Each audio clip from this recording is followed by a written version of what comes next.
Balat ng ahas. Galing sa taas. Sa taas oh. Ano ba yan? Ayaw matanggal. Nakasabit eh. Dito siya nagbalat eh. Pinamumbugaran ng ahas. Dahil nga sa ulan, maulan kasi dito eh. Wala, ayaw matanggal eh. Mamaya may nakatagong ahas dito eh. Ngayon eh. Hindi ko alam. Ay, nakasabit eh. Ayaw. Ayan, naglaglagan na.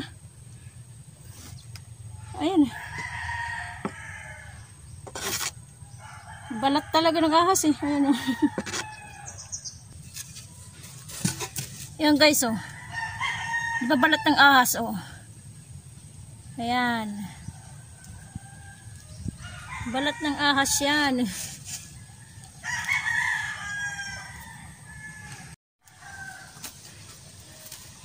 Pinapausukan ko dito.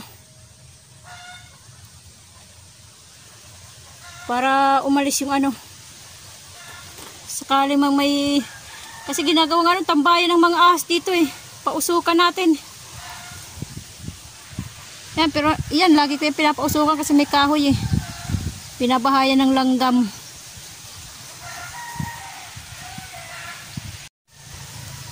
Meron akong dalang ano to, bayabas. Galing to sa bayan. Binunot ko, itatanim ko. Bayabas to eh. Nalalanta na ng kaunti eh.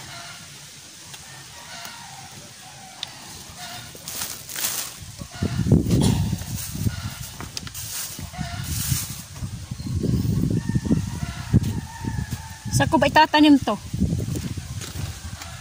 Maghanap tayo ng matataniman. Maghanap tayo ng matataniman ito. Okay, saan kaya? Dito na lang.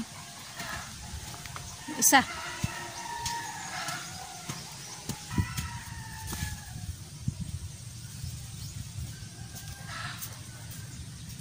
Mga ano lang to guys, native na mga bayabas.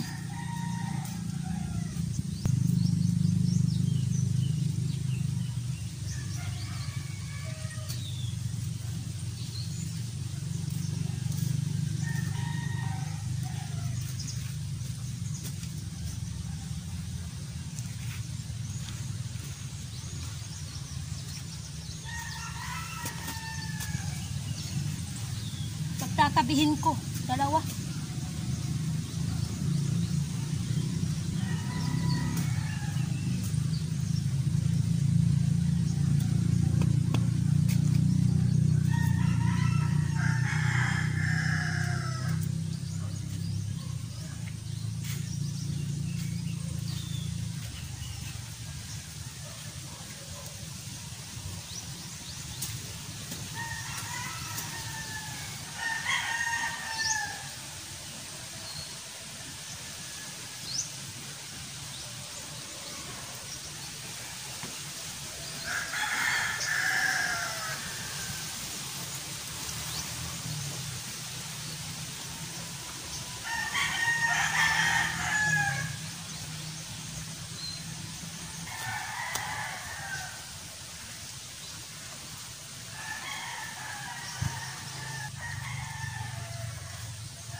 Puputulin ko ito yung saging na to. Eh, yung may bunga na yan, maliit. Yan. Wala yan eh. Nahihinog na yung kanyang ano doon sa ilalim. Wala yun. Ayan. Nahihinog na dyan. Kasing laki lang ng mga daliri ko yung bunga na yan eh. Ayan o. Kasing laki lang yan ng daliri ko. Maliliit yan, wala yan. Ewan, baga niyang mga saging na yan. Pangit. Putulin ko na lang kasi nakakaano dito sa bakod. Ayan. Masisira yung bakod. Kaya puputulin ko na lang. Yan yung saging na yan.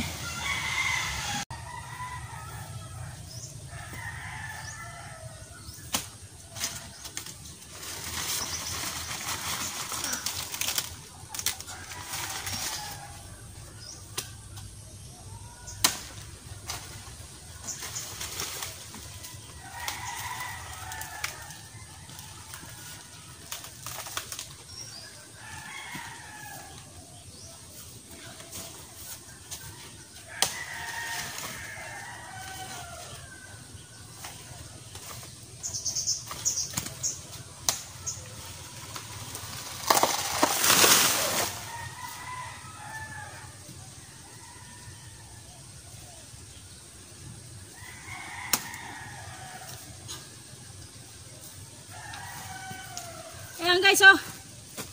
Maliliit. Parang daliri ko lang, oh. Kasi laki lang ng daliri ko. Oh.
Daming langgam.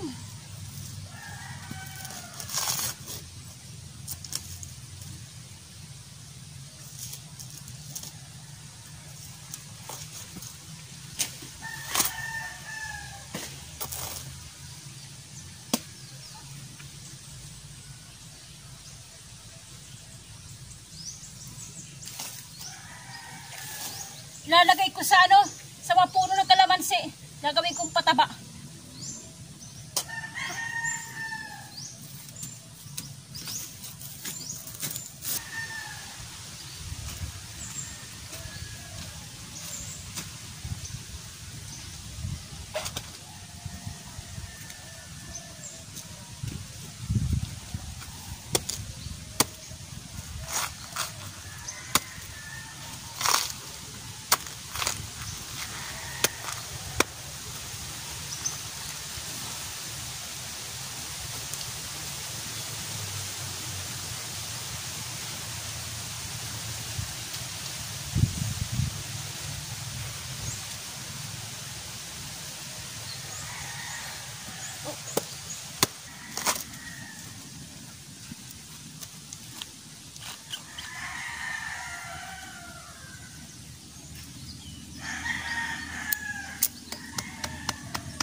Mayroong manok ditong nakakapasok eh.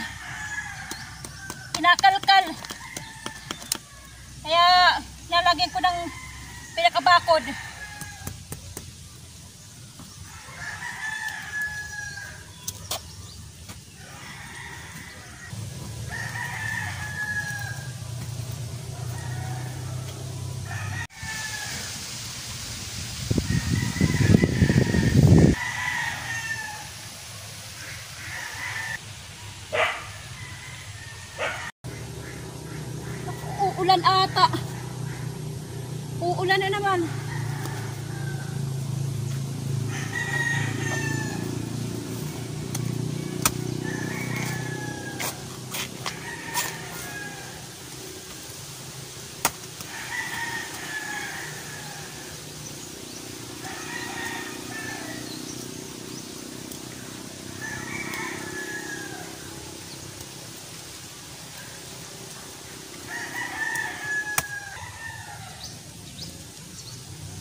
Magandang, ano to, magandang fertilizer to eh.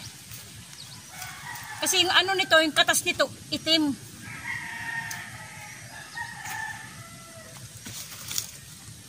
Itim ang katas nito pag nagtubig na. Kaya ang katas nito mapupunta sa mga ugat-ugat.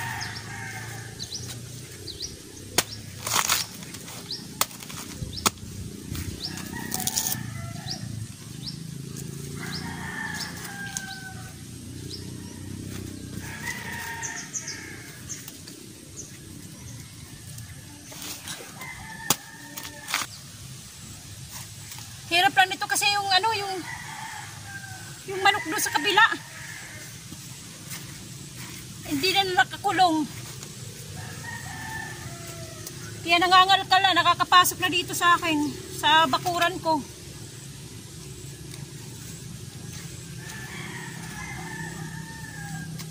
Pinakawalan ata nila eh, para makakain.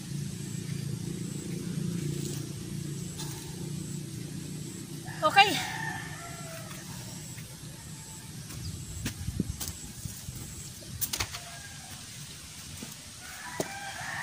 Ito puno ng ano, lansones. Lalagyan ko rin.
Ba't ayaw?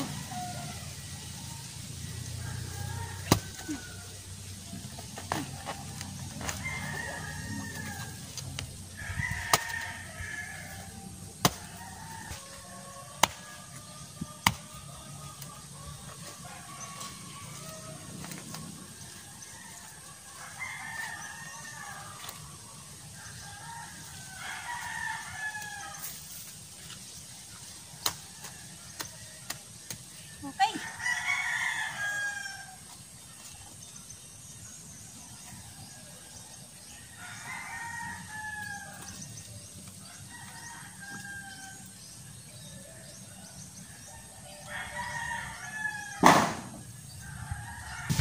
Yung aking puno ng ano, lansones. Nilagyan ko rin ng ano, yung ano ng saging, yung puno, tinadtad ko.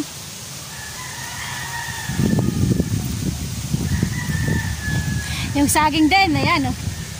Kasi medyo ano, para siyang mahina lumaki. Payat. Kinakalkal kasi dito, kinalkal ng manok. Nilalagay ko siya ng mga, yung damo, yung mga pinagdadamo ko dito, mga damo, dyan nilalagay ko sa puno. Kaya lang yung ano, yung manok, nakakapasok, nag-aapoy na dito yung aking ano. Yun, nag-apoy na oh.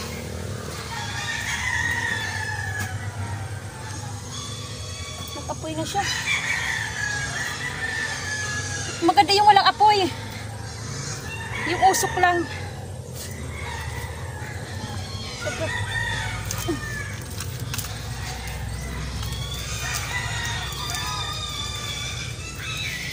Nag-apoy yung ano, yung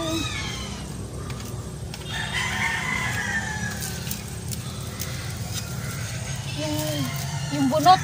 Yun, napatay ko na.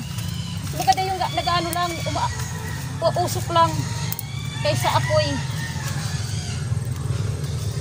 Mahangin kasi kaya ganun. Pag mahangin, nagkakaroon na siya ng apoy. Dapat baga lang. Pausok lang pa.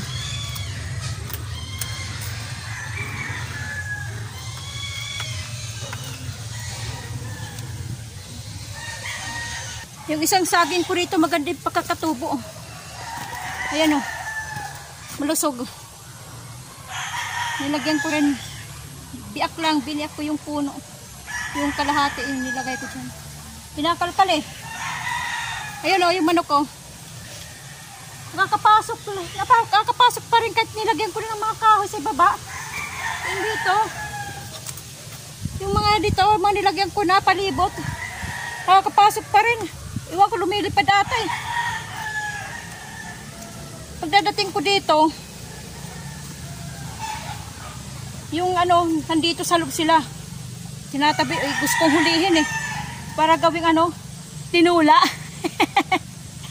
Pag nadakip, gagawin ko tinula. Para pag hinanap ng may-ari, nasan yung manok ko? Sasabihin ko ano, nandun na. Naitai ko na. Pero lang guys. Joke lang yun.